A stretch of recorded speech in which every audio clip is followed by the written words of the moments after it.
नाज़रीन, सांगड़ के मुख़्तलिफ़ ॻोठनि मां अञा ताईं बरसाती पानी निकाल न थी सघियो आहे, जॾहिं त मुतासिरनि राशन ऐं ख़ेमा न मिली सघिया आहिनि, जंहिं करे हू बेयारो मददगार खुलियल आसमान हेठि ज़िंदगी गुज़ारण ते मजबूर आहिनि।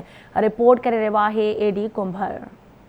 उथो मदद कयो, अचो मदद कयो, देश जा भाइरो वेहण जो न वक़्तु अॼु पंहिंजे वतन मथां क़यामत खेज़ बरसात जे तबाहकारनि जा मंज़र ॾिसंदे ई अखियूं भरिजी ईंदियूं आहिनि। इंसान ज़ात सां गॾोगॾु चौपायो माल ऐं ॿिया जानवर बि सख़्तु परेशान थिया आहिनि। बरसाती पाणी सबबि ॻोठनि जा ॻोठ पाणी हेठि आहिनि। पाणी नेकाली लाइ थींदड़ इजलासनि बि असरु न ॾेखारियो। इंसानी ज़िंदगी सख़्तु परेशान।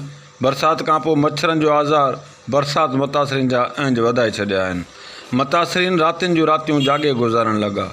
बरसाति सबबि तालके सांगड़ जी यूसी बेरमबरी, यूसी सेठारपीर, यूसी साधणो, यूसी बोबी, यूसी दड़ो बाज़ार समेत ॿियनि इलाइक़नि में ॿुॾी वियल बरसाति मुतासिरीन बेयारो मददगार बणियल। केतिरा ई मुतासिरीन बुख काटण ते पिणु मजबूर आहिनि।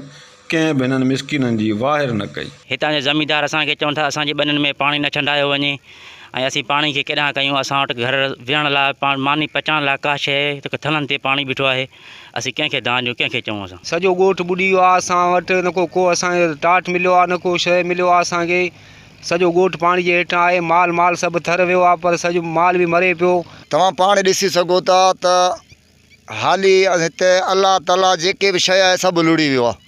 का शइ कोन आहे, वण कोन आहे, फुटी कोन आहे। मच्छर एॾो आयो आहे, मच्छर जी का अञा कोन आहे। माण्हू हिते वेहण मां हींअर मजबूर आहिनि। के त वीचारा हितां लॾ पलाण करे वञी भिटनि में रसिया आहिनि। के किथे वियो, के किथे। असांजे एमएनए आहे दी शाज़िया अता मरी, सनेट इन मरी अता मरी ऐं डीसी सांगड़ खे असांजो अपील आहे ॿी का बि असांखे इमदाद जी ज़रूरत बि न आहे। असांजो पाणी कंहिं बि सूरत में कढियो वञे। थियण वारो जो थी वियो। असां इहो सिंध सरकार खे गुज़ारिश कयूं था त घरनि में पाणी कढियो वञे। माल मवेशी जेको मरी वियो आहे, मच्छरनि जो आज़ार वधी वियो आहे। बिल्कुलु माण्हू वीचारा परेशान आहिनि। ॿिए पासे सूबाई वज़ीर फोकल पर्सन सांगड़ फराज़ डेरो तालके सांगड़ जे बरसाति मुतासिर मुख़्तलिफ़ यूसीज़ जो दौरो कयो। उन दौरान आवाज़ न्यूज़ सां ॻाल्हाईंदे हिन चयो त पाणी जी असीं कोशिशि करियूं पिया निकाली थिए जेका ॻोठनि में आयल आहे, घरनि में पाणी उनजी निकाली लाइ इंशाल्लाह स्टेप वठूं पिया। एडमिनिस्ट्रेशन गॾु आहे, लोकल असांजा दोस्त बि हिते गॾु आहिनि। इंशाल्लाह पाणी लाइ वधि सही कोशिशि आहे त पाणी जल्दी निकिरे। क़यामत खेज़ बरसाति मालवंदनि जो चौपायो माल बि वॾे अंग में मौत जी निंड सुम्हारे छॾियो। खुलियल आसमान हेठि निटण उस में सड़ंदड़ मुतासिरीन जे मुरकंदड़ चेहरनि ते मुसलसल मायूसी छायल। हुकूमत खे घुर्जे त पाणी नेकाली समेत मुतासिरीन जी जल्द वाहिर करे जी मुतासिरीन फाकाकशी खां बची सघनि।